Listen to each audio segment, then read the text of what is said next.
하나님 말씀은 로마서 9장 1절에서 13절입니다. 로마서 9장 1절부터 봉독하겠습니다. 나는 그리스도 안에서 참말을 하고 거짓말을 하지 않는다. 내 양심이 성령 안에서 내게 이것을 증언하는 것은 나에게 큰 근심이 있고 내 마음에 그치지 않는 고통이 있다는 것이다. 나는 내 형제, 곧 육체를 따라 된 내 동족을 위해서라면 나 자신이 저주를 받아 그리스도께로부터 끊어진다 해도 좋다. 그들은 이스라엘 사람이다. 그들에게는 양자됨과 영광과 언약들과 율법을 세우심과 예배와 약속들이 있고 조상도 그들의 것이며 육체로 하면 그리스도도 그들에게서 나셨으니 그분은 만물 위에 계셔서 영원토록 찬양을 받으실 하나님이시다. 아멘. 그러나 하나님의 말씀이 폐하해진 것 같지 않다. 이스라엘에게서 난 자들이 모두 이스라엘이 아니고 아브라함의 씨가 모두 그 자녀가 아니다. 오직 이삭으로부터 난 자라야 내 씨라고 불릴 것이다 라고 하셨으니 그 육신의 자녀가 하나님의 자녀가 아니라 오직 약속의 자녀가 씨로 여기심을 받는다.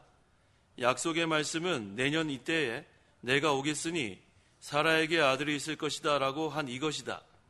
그뿐 아니라 또한 리브가가 우리 조상 이삭 한 사람으로 말미암아 잉태하였는데 그 자식들이 아직 태어나기지도 않고 무슨 선이나 악을 행하기도 전에 택하심을 따라 되는 하나님의 뜻이 행위로 말미암지 않고 오직 부르시는 분으로 말미암아 서게 하시려고 하나님께서 리브가에게 말씀하시기를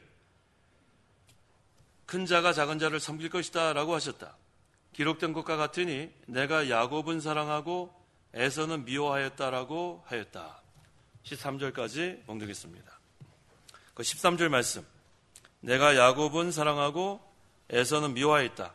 이 말씀을 근거로 이 시간 증거할 말씀의 제목은 야곱은 사랑하고 에서는 미워하심. 야곱은 사랑하고 에서는 미워하심. 이란 제목으로 말씀 증거합니다. 1절과 2절. 1절, 나는 그리스도 안에서 참말을 하고 거짓말을 하지 않는다. 내 양심이 성령 안에서 내게 이것을 증언하는 것은 나에게 큰 근심이 있고 내 마음에 그치지 않는 고통이 있다는 것이다. 그리스도 안에서 참말을 하고 라고 했죠.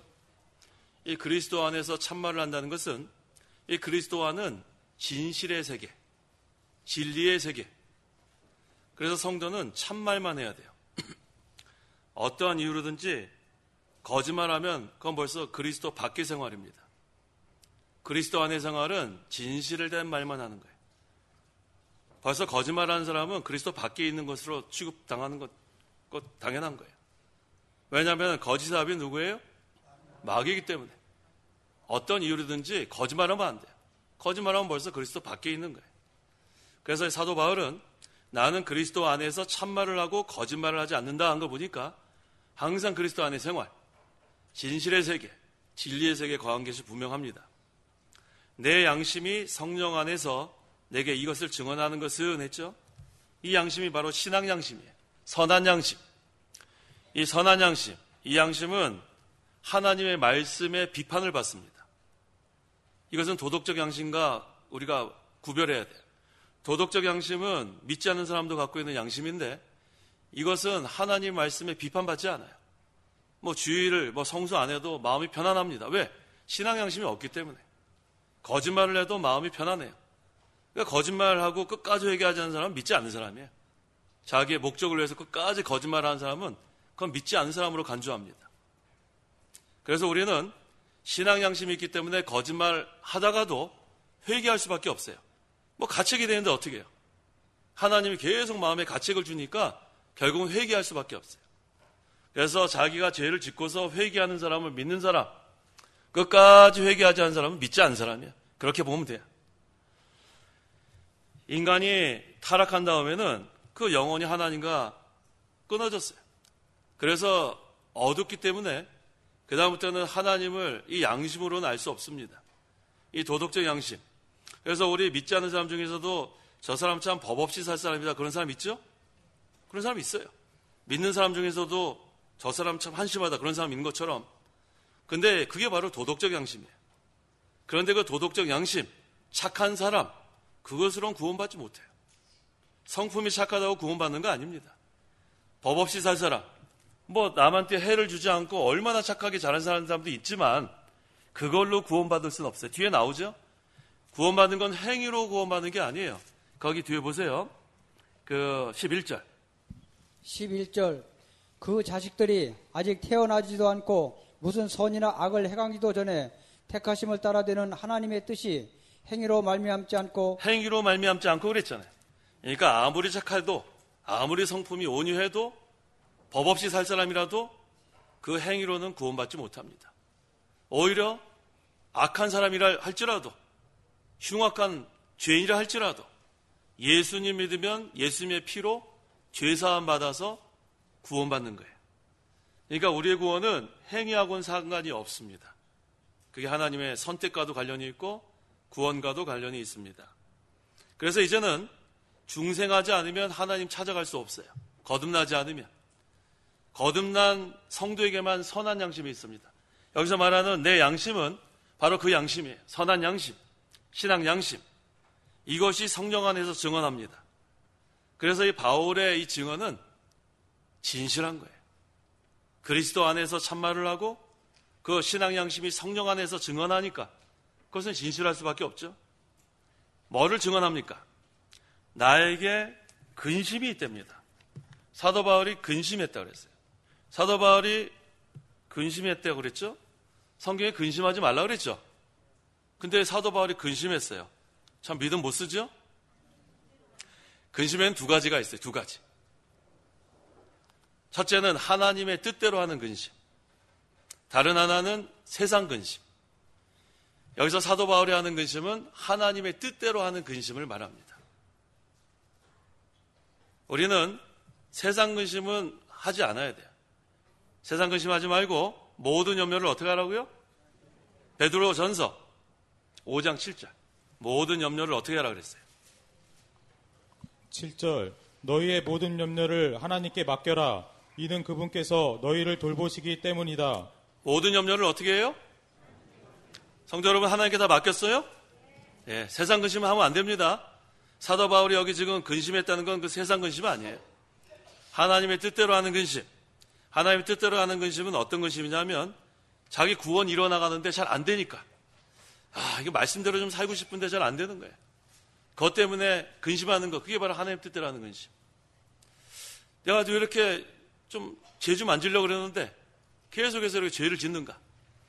좀 잘 신앙생활하고 싶은데 이런 근심 안 하는 거예요. 좀 하나님 나라를 위해서 더 또 힘을 좀 써야 되겠는데 내가 충성하지 못하는 거 안타깝다. 이런 근심.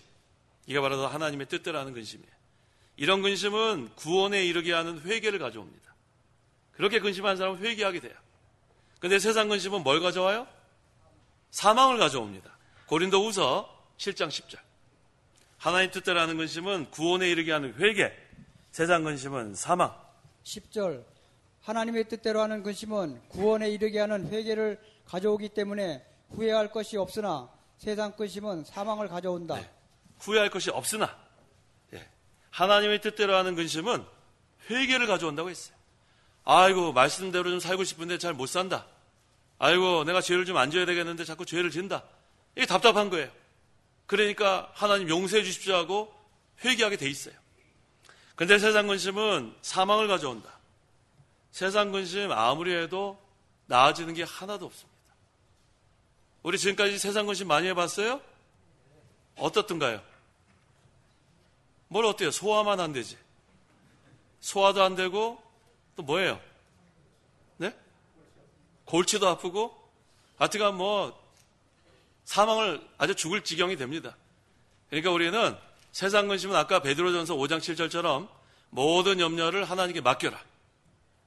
맡겨야 돼요.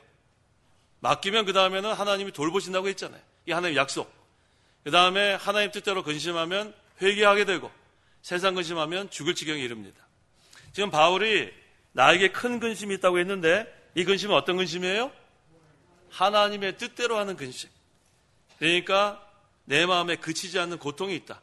이것은 세상 근심으로 얻는 그런 고통이 아닙니다.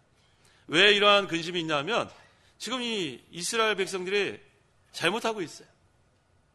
이 이스라엘 백성이 여기 뒤에 나오잖아요. 그 몇 절이 나오냐면 그 4절 읽어보십시오. 4절 그들은 이스라엘 사람이다.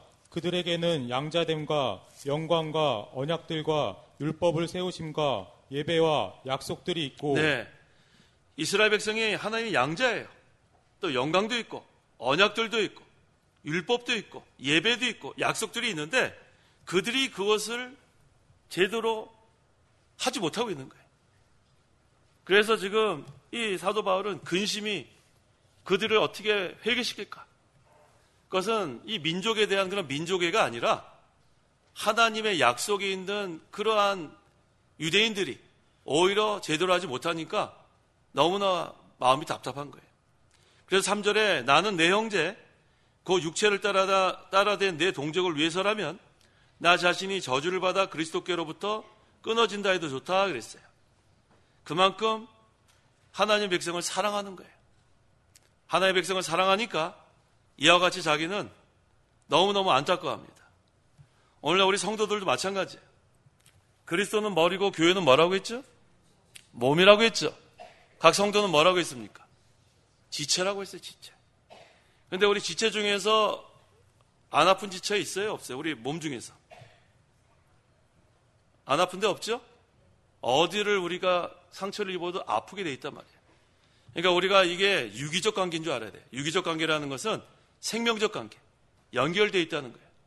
그래서 우리는 그리스도와도 연결되어 있고 믿는 형제들과 같이 연결되어 있어요. 그래서 한 지체가 아프면 다른 지체가 어떻게 해야 돼요? 아이고 다행이다, 내가 안 아파서. 그래야 돼요? 같이 아파야 돼, 같이 아파야 돼. 그거 잘 기억하세요. 우리는 유기적 관계, 생명적 관계. 그리스도는 머리고 교회는 몸이고 각 지체는 성도들이에요. 그러니까 다 연결되어 있단 말이에요. 그러니까 한 지체가 아프면은 같이 가서 아파해 주는 게 그게 정상이에요. 이 사도 바울은 그런 심정입니다.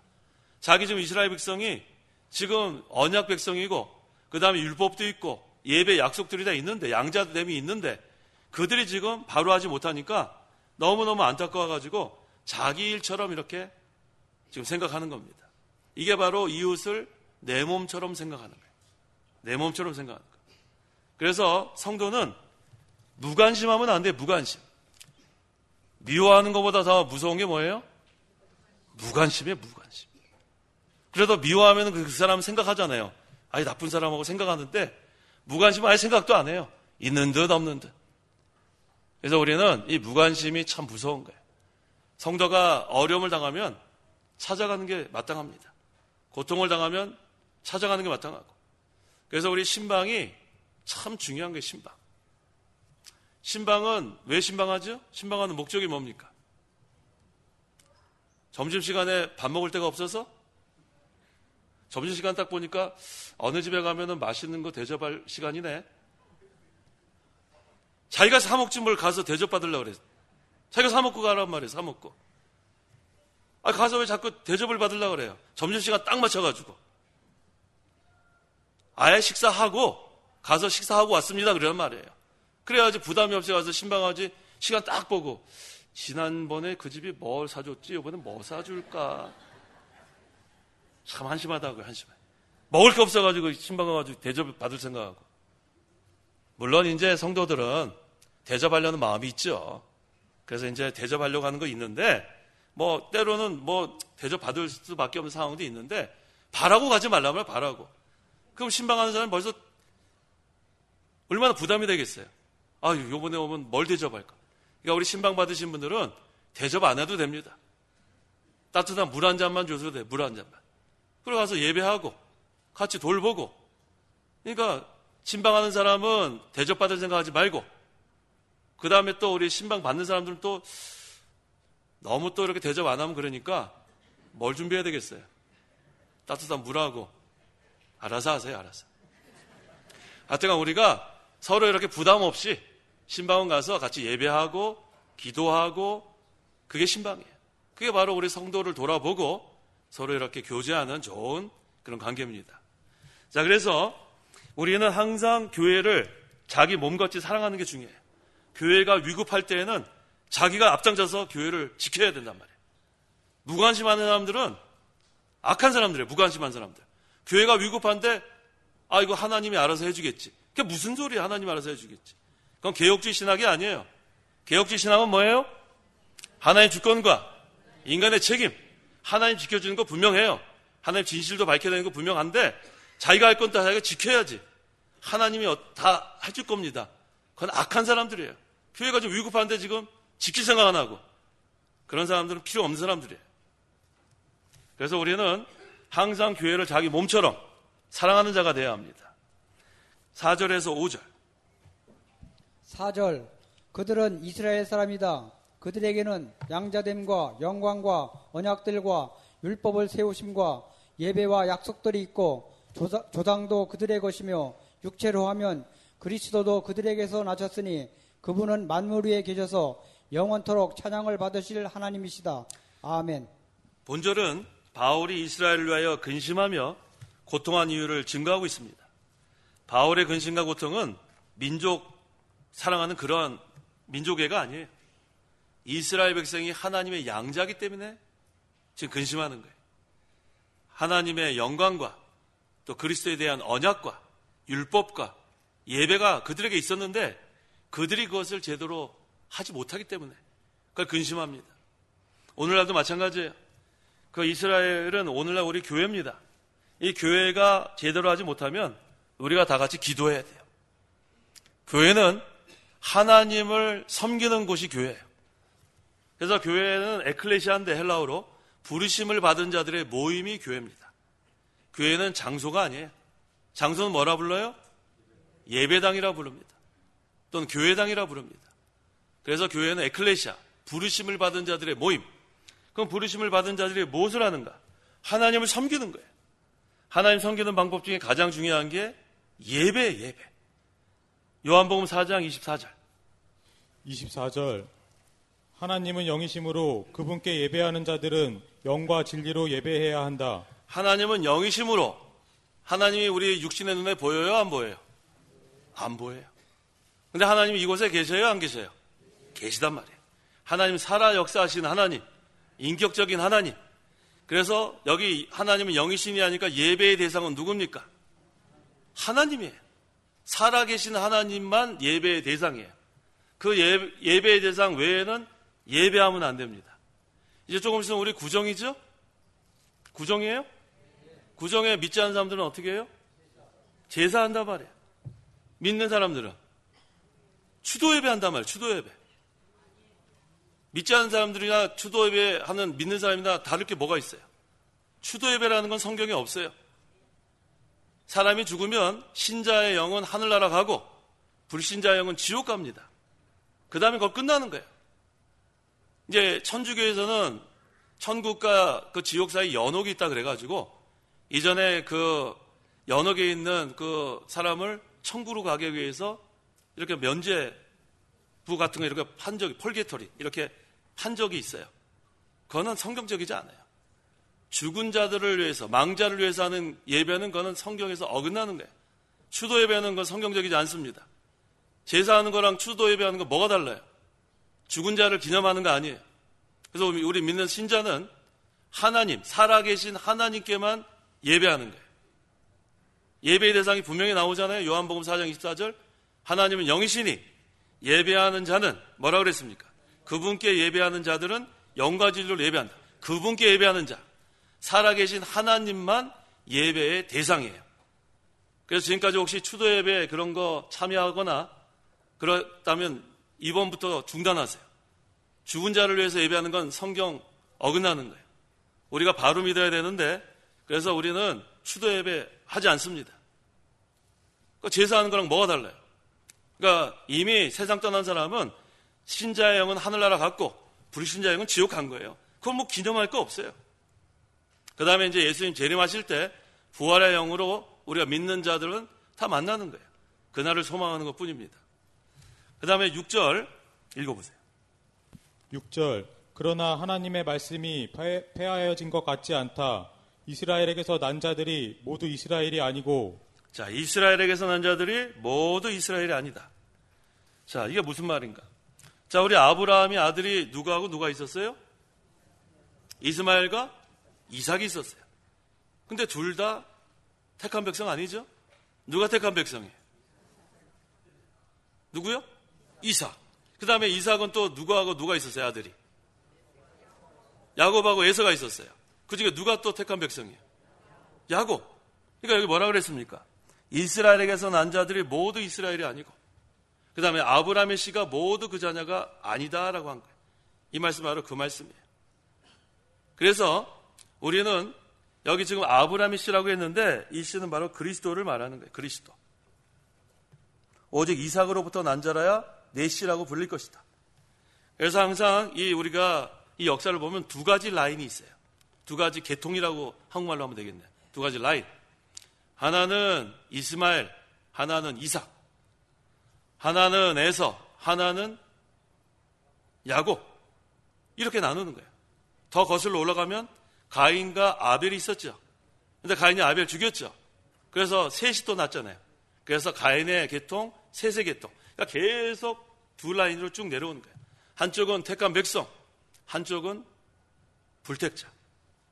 이 역사가 계속 두 계통으로 내려올 수밖에 없습니다. 그래서 7절에 이스라엘 백성이 아브라함의 자손이지만 이스라엘 백성이라고 해서 다 아브라함의 자손이 되는 것은 아니라고 했고, 아브라함의 씨는 그리스도를 여기서 가리키는 겁니다. 8절, 그 육신의 자녀가 하나님의 자녀가 아니라 오직 약속의 자녀가 씨로 여기심을 받는다라고 했어요. 아브라함이 육신을 따라 낳은 아들 이스마엘. 이스마엘은 불택자예요. 그럼 약속의 자녀 누구죠? 이삭이라는 거예요. 이 이삭으로 말미암아 난 자가 참 아브라함의 자손이다. 그래서 하나님의 약속으로 말미암은 자가 참 이스라엘이고 영적 이스라엘입니다. 그럼 참 이스라엘, 이 영적 이스라엘이 오늘날로 하면 참 교회라는 거예요. 참 교회. 오늘날에도 이 교회가 참 많은데 어떤 교회가 참 교회인가? 세 가지 표시를 칼빈이 얘기해 줬어요. 이 세 가지가 있으면 참 교회다. 세 가지 중에 하나라도 없으면 참 교회가 아니다.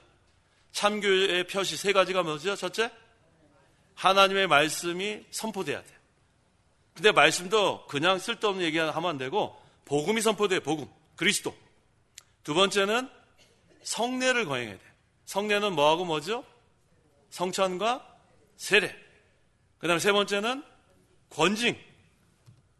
누룩 같은 존재는 다 내쫓아야 된단 말이에요.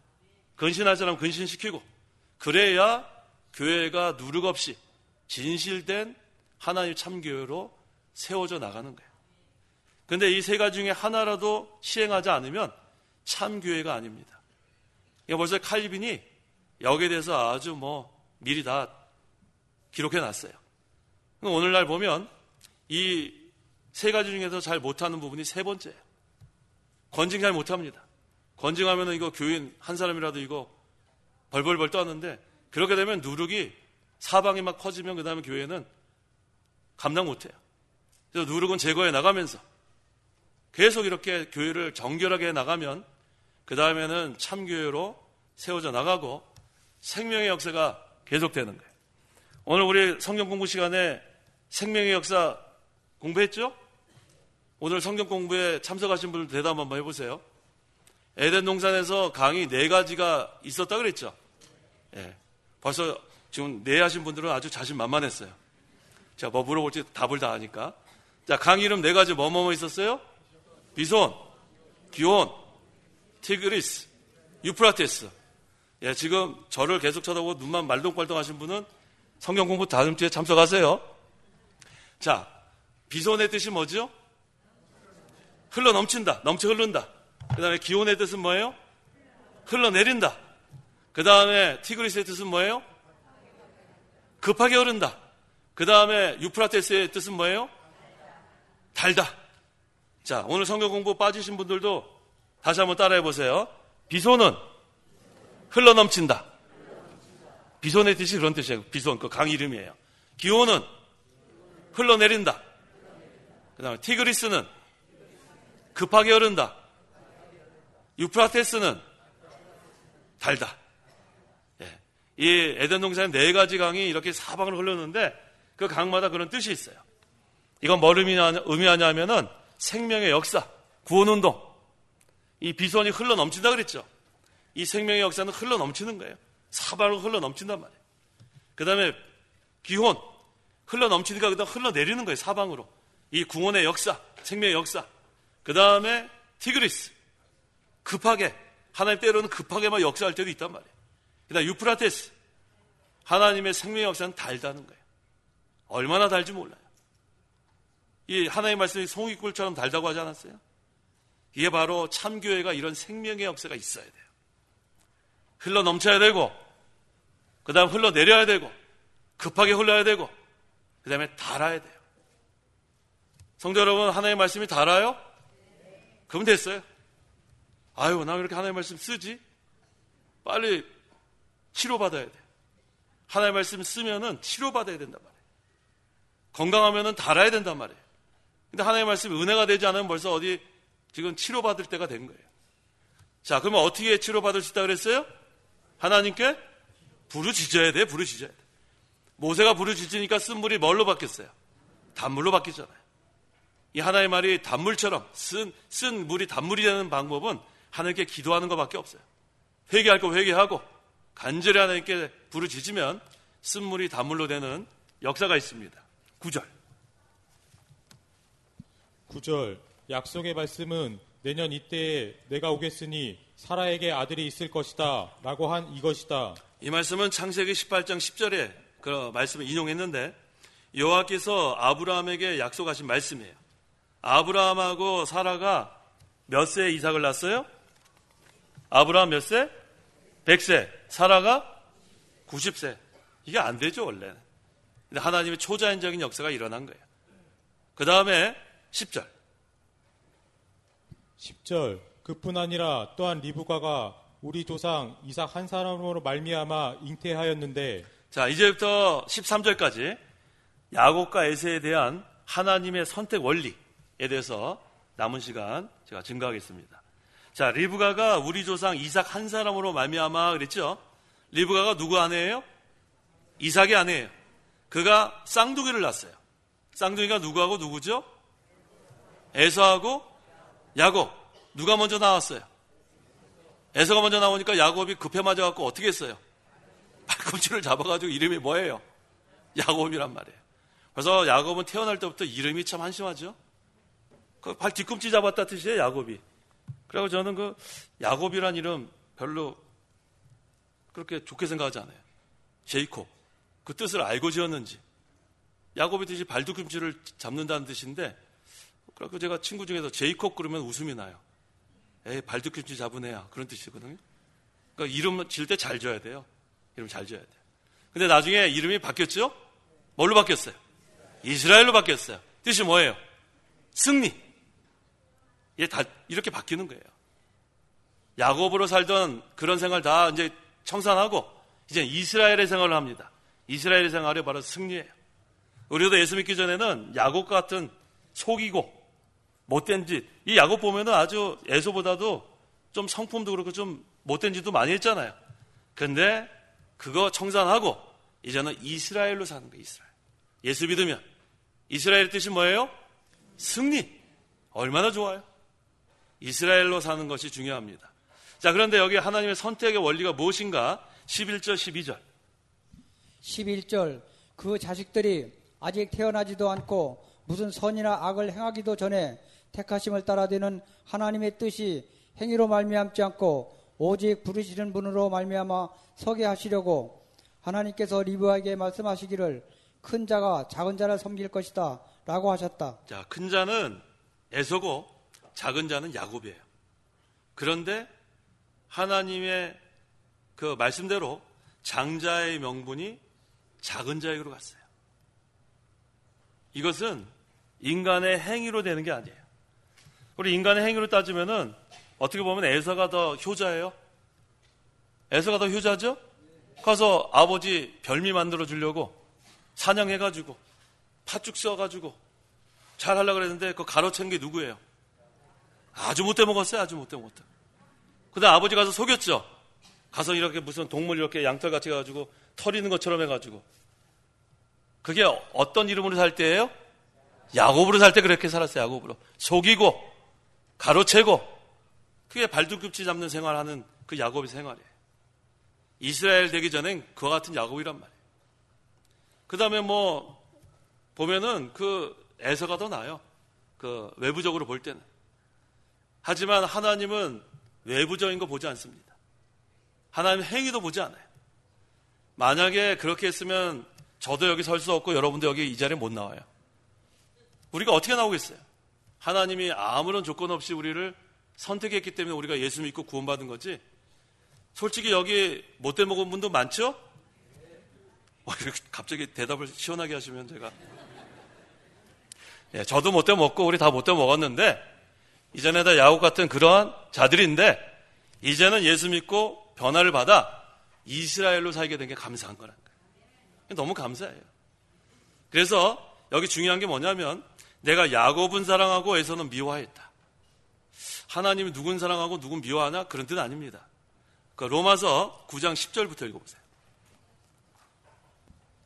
10절 그뿐 아니라 또한 리브가가 우리 조상 이삭 한 사람으로 말미암아 잉태하였는데 그 자식들이 아직 태어나지도 않고 무슨 선이나 악을 행하기도 전에 택하심을 따라 되는 하나님의 뜻이 행위로 말미암지 않고 오직 부르시는 분으로 말미암아 서게 하시려고 하나님께서 리브가에게 말씀하시기를 큰 자가 작은 자를 섬길 것이다 라고 하셨다.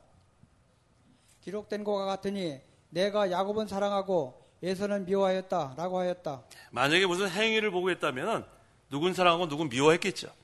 여긴 무슨 행위를 보고 한 것이 아니라 그랬고 여기 분명히 뭐라고 했냐면 택하심을 따라 되는 하나님의 뜻이라고 했으니까 여기서 이 사랑했다는 거와 이 미워했다는 것은 사랑했다는 것은 택했다는 뜻이고 미워했다는 것은 버렸다는 뜻이에요. 조직신학으로 하면 선택과 유기. 그래서 하나님께서 야곱은 선택하고 에서는 유기했다. 그렇게 우리 해석을 하면 됩니다. 그래서 하나님께서는 우리를 선택할 때 아무런 조건이 없다는 거. 이게 너무 감사해요. 무조건적 선택. 이게 칼빈주의의 첫 번째 포인트예요. 칼빈주의 우리 5대 교리 다 기억나세요? 오래간만에 한번 해야 되겠어요. 칼빈의 5대 교리가 뭐죠? 첫째? 어떻게 외우면 된다고 했어요? 꽃 있죠? 꽃 중에 튤립이라는 꽃 있죠? 튤립 스펠링이 뭐예요? 철자 T, U, L, I, P 앞에다 이렇게 써놓으면 돼요. T, U, L, I, P T는 뭐의 약자냐면 Total Depravity 전적 타락 Total Depravity T가 그 약자예요. 그 다음에 U는 Unconditional Election 무조건적 선택 저도 그렇게 외웠어요. 그 다음에 TU L은 Limited Atonement 오늘 오전에 어토운먼 배웠잖아요. 속죄 배웠죠? 어토운먼 제한적 속죄.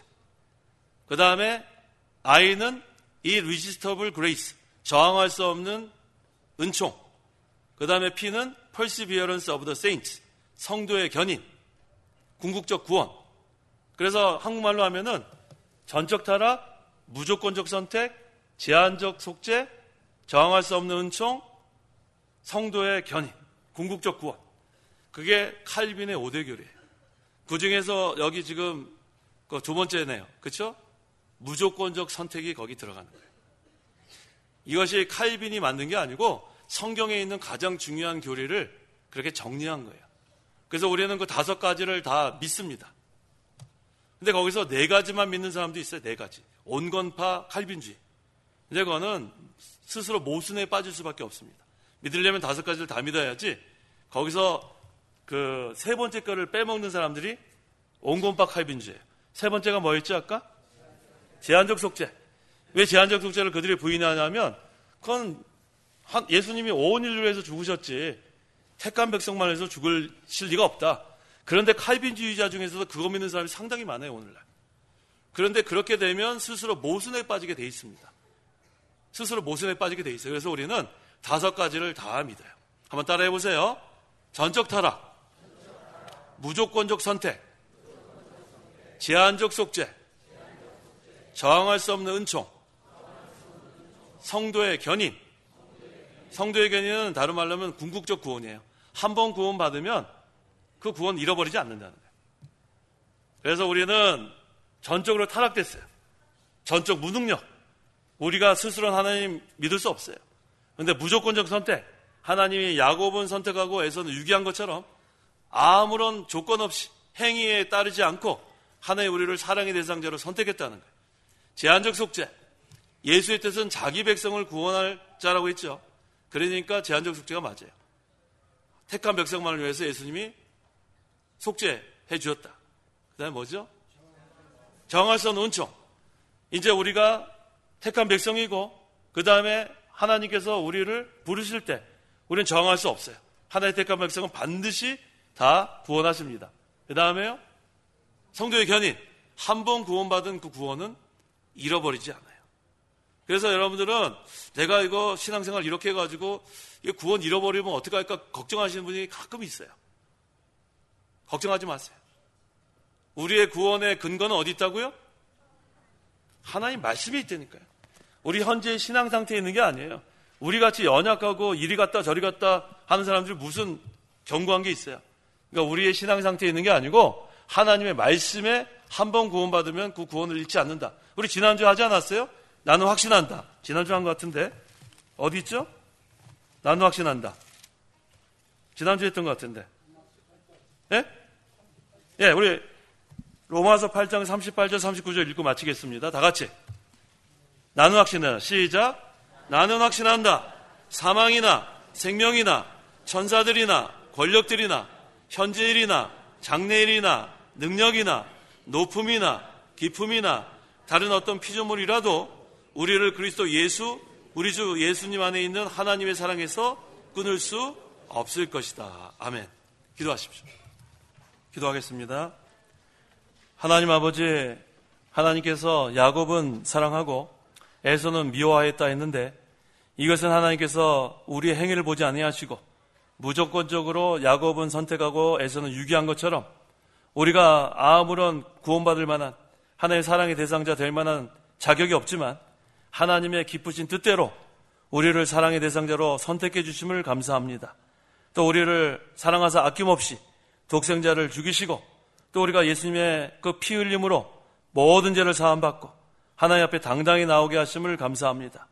이젠 살아계신 하나님을 우리가 예배하고 예배의 대상은 하나님밖에 없음을 분명히 알고 우리가 하나님만 섬기고 하나님만 사랑하고 하나님께만 예배하는 하나님의 친백성 되게 하여 주옵소서. 예수님의 이름으로 기도하옵나이다. 아멘.